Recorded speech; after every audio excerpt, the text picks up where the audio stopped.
आज 10 मार्च रूस यूक्रेन युद्ध का 15वां दिन है।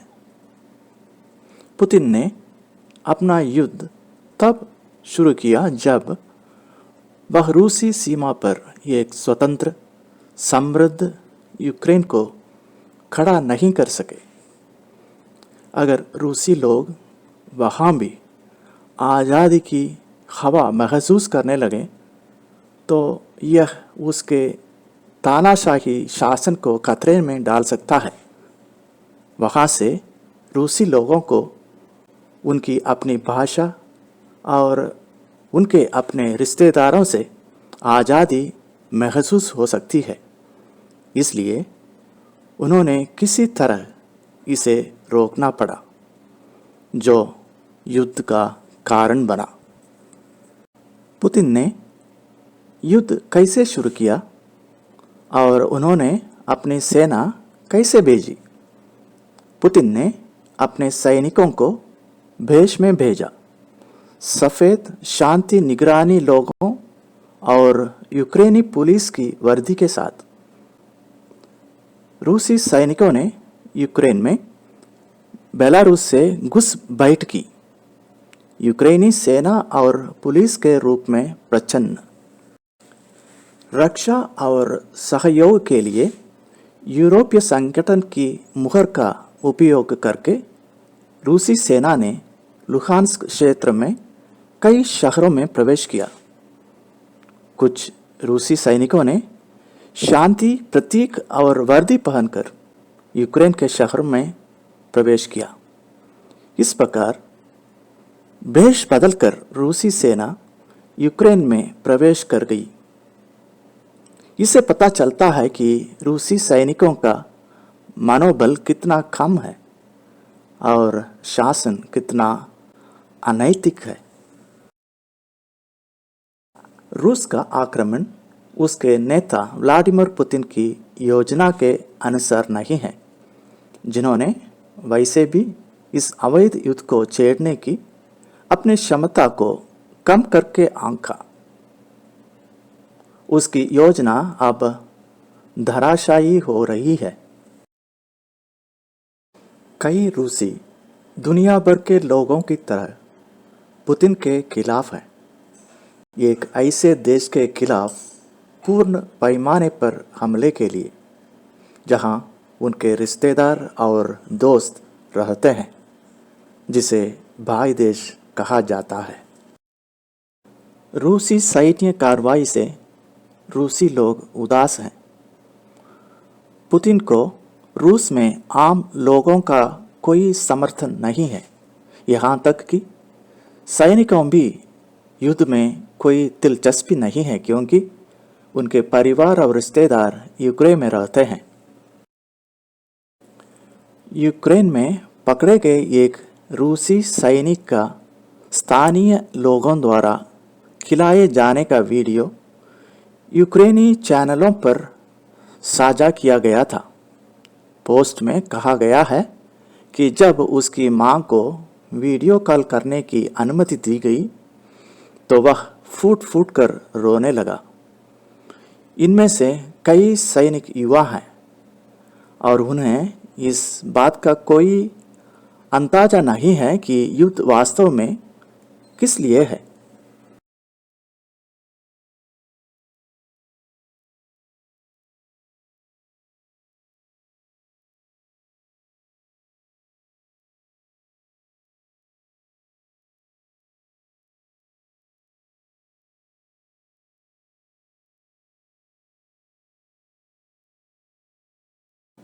यूक्रेनी लोगों ने एक रूसी सैनिक को आश्रय और देखभाल करके वास्तव में ईसाई तरीके के व्यवहार किया उनके साथ, जो उन्हें नष्ट करने आया था।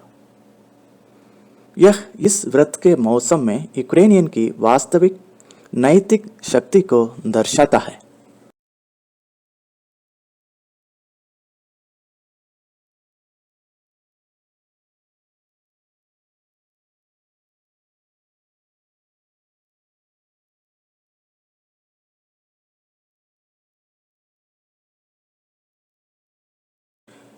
यूक्रेन के राष्ट्रपति ज़ेलेंस्की अब अपने दिन भूमिगत बंकरों और तहखाने में बिताते हैं।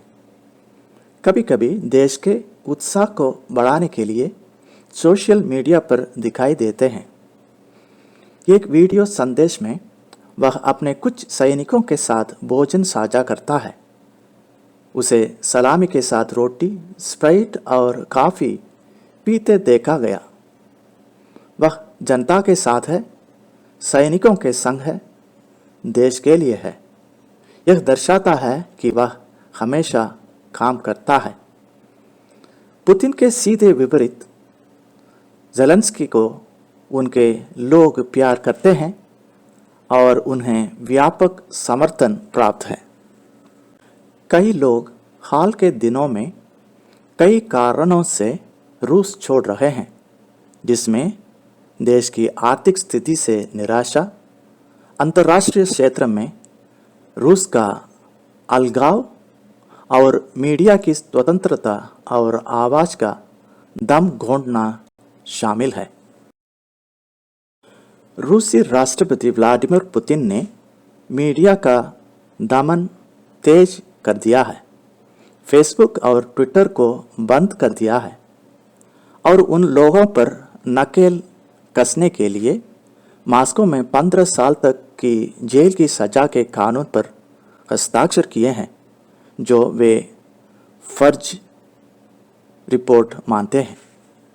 टिकटॉक, नेटफ्लिक्स और अमेरिकन एक्सप्रेस कंपनी ने रूस में परिचालन बंद कर दिया है।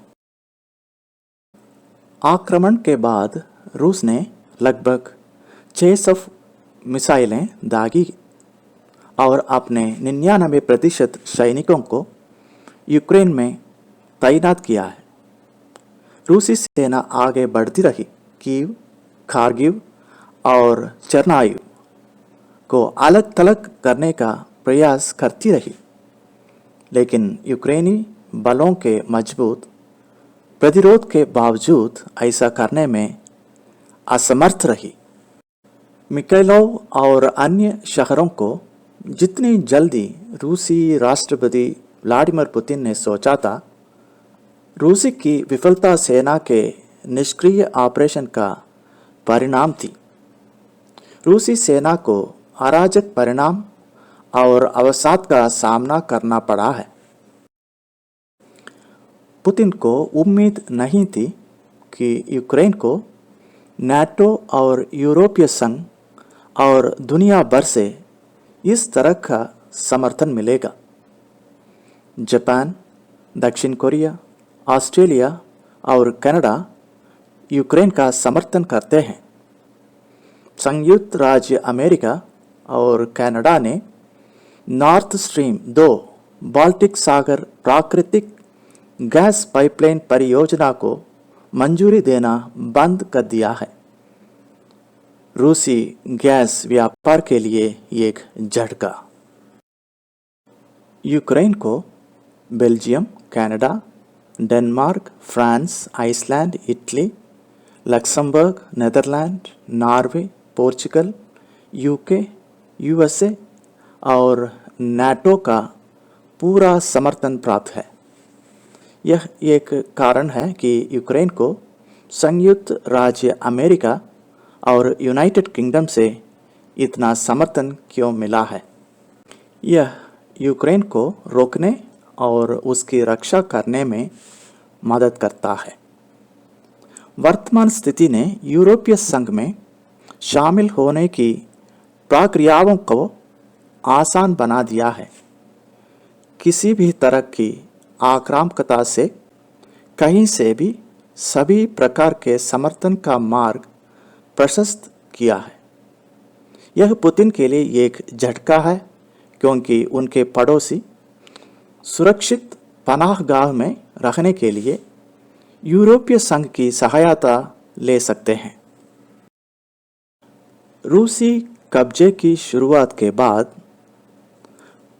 पोलैंड सहित यूरोपीय संघ के सदस्य राज्यों ने यूक्रेन से युद्ध शरणार्थियों को ले जाने के लिए अपनी सीमाओं खोल दी हैं। यूरोपीय संघ की शरणार्थी नीति में बदलाव पुतिन के लिए एक और झटका। न्यूजीलैंड और दक्षिण कोरिया सहित अधिकांश देशों द्वारा रूस के खिलाफ प्रतिबंध अब रूस को आगे बढ़ने से पहले 2 बार सोचने पर मजबूर करता है। संयुक्त राज्य अमेरिका और यूरोपीय सहयोगी रूसी तेल आयात पर प्रतिबंध की खोज कर रहे हैं, जो रूस की अर्थव्यवस्था के लिए एक बड़ा झटका हो सकता है। यह पुतिन के लिए एक झटके के रूप में आया है।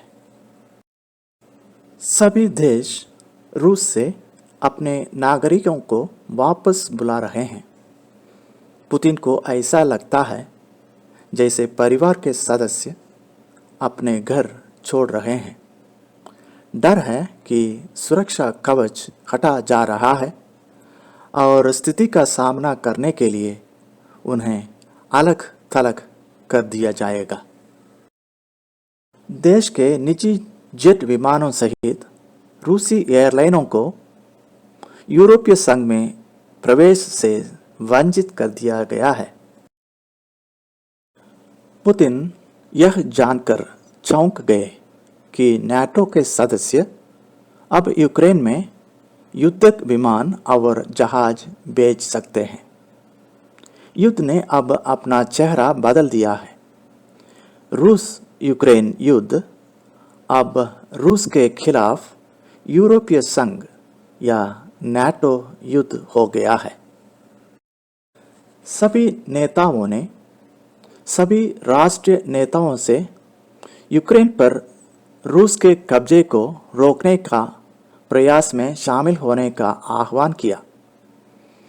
दुनिया को खुद को तानाशाही की चपेट से मुक्त करने का आह्वान किया। G7 राष्ट्रों ने मांग की है कि सैनिकों के बेश सहित युद्ध अपराधों के लिए जिम्मेदार लोगों को जवाबदार ठहराया जाए और रूस द्वारा युद्ध में किए गए लाभ को पहचानने से इनकार कर दिया जाएगा। यूक्रेन पर रूस के आक्रमण ने यूरोप के सुरक्षा दृष्टिकोण को गहराई से बदल दिया है, जिसमें नॉर्डिक न्यूट्रल फिनलैंड और स्वीडन सहित नेटो के विलय के लिए बढ़ा हुआ समर्थन शामिल है। पुतिन को उम्मीद नहीं थी कि ऐसा होगा। फिनलैंड और स्वीडन दोनों ने युद्धग्रस्त देशों को हथियारों की आपूर्ति नहीं करने की अपनी नीति बदल दी है और यूक्रेन को असॉल्ट राइफलें और हथियार भेजे हैं। स्वीडन के लिए 1929 के बाद यह पहली बार है कि उसने सोवियत संघ के खिलाफ फिनलैंड को सैन्य सहायता प्रदान की है। यह पुतिन के लिए एक आश्चर्य के रूप में आया है। यूरोपीय संघ के देशों ने पहले ही स्विफ्ट बैंकिंग प्रणाली से कई रूसी लेनदारों को निष्कासित कर दिया है। इसने मॉस्को के साथ व्यापार को प्रतिबंधित कर दिया है और पश्चिम में रूसी कुलीन वर्गों के पास मौजूद संपत्ति को फ्रीज कर दिया है। IMF के साथ रूस का व्यापार प्रतिबंधित है। रूस के साथ चीन के संबंधों में भारी बदलाव आया है। शी समझते हैं कि रूस का समर्थन करके विश्व स्तर पर चीन का लाभ छोटा है। शी अब रूस का समर्थन करने और पश्चिम के साथ दोस्ती के पुनर्निर्माण के बीच के रास्ते को लेकर आगे बढ़ाने की कोशिश कर रहे हैं। चीन की नीतियां खुली दुनिया की अर्थव्यवस्था पर आधारित है। यदि लोकतंत्र समर्थक देश रूस का समर्थन करने वाले चीन को धक्का देना चुनते हैं तो यह चीन के लिए अच्छा नहीं होगा। इसलिए चीन इस युद्ध से खुद को अलग करने की कोशिश कर रहा है। रूस को फ्रीज करने के लिए यूरोपीय संघ और अमेरिका का जानबूझकर जबरन विलय कैसा किया गया, इससे चीन निश्चित रूप से हैरान है। जबकि चीन रूस पर कुछ व्यापार प्रतिबंध हटा रहा है और पुतिन के समर्थन में रूस से देश में अधिक प्राकृतिक गैस लाने के लिए अपनी पाइपलाइन क्षमताओं को विस्तार कर रहा है, अंतर्राष्ट्रीय बैंक के स्विफ्ट निकाय से रूस का बहिष्कार बीजिंग के नेतृत्व के लिए एक झटके के रूप में आया है। पुतिन अब चीन की स्थिति को स्पष्ट रूप से समझते हैं और उन्हें डर है कि वह आज अकेले स्थिति का सामना करने के लिए मजबूर हो जाएंगे। यह पुतिन का युद्ध है और केवल पुतिन ही इसे समाप्त कर सकते हैं, क्योंकि रूस के पास यूक्रेन के साथ लंबी लड़ाई जीतने का कोई मौका नहीं है। मॉस्को की सेना बहुत मजबूत है, लेकिन लंबे समय में शहरों को रूस के कब्जे में रखना मुश्किल होगा, क्योंकि यूक्रेनियन क्रेमलिन से नफरत करते हैं। इसमें कोई संदेह नहीं है कि वे वापस लड़ेंगे और कब्जे वाले क्षेत्रों को फिर से हासिल करेंगे। रूस को अब इस बात पर एहसास हो गया है। हजारों लोग कैथोलिक चर्च के नेता पोप फ्रांसिस से मिले, यूक्रेन के झंडे और बैनर लेकर। यही उसने कहा था, सच्ची खुशी और आज़ादी पाने में नहीं बल्कि बांटने में है। यह दूसरों का उपयोग करने में नहीं बल्कि दूसरों से प्रेम करने में, सत्ता में नहीं बल्कि वास्तविक आनंद सेवा करने में निहित है। इसलिए अब पुतिन अपने अहंकार को प्रभावित किए बिना युद्ध रोकने की स्थिति का इंतजार कर रहे हैं। वह उन देशों की प्रतीक्षा कर रहा है जिन्होंने यूएनएससी में मतदान से परहेज किया था कि वे उसके साथ पहल करें और युद्ध विराम पर बातचीत के लिए उसे बुलाएं। जैसा कि समग्र भू राजनीतिक स्थिति बिगड़ती है, पुतिन अब बातचीत के लिए तैयार है। हमें उम्मीद है कि युद्ध जल्द खत्म होगा।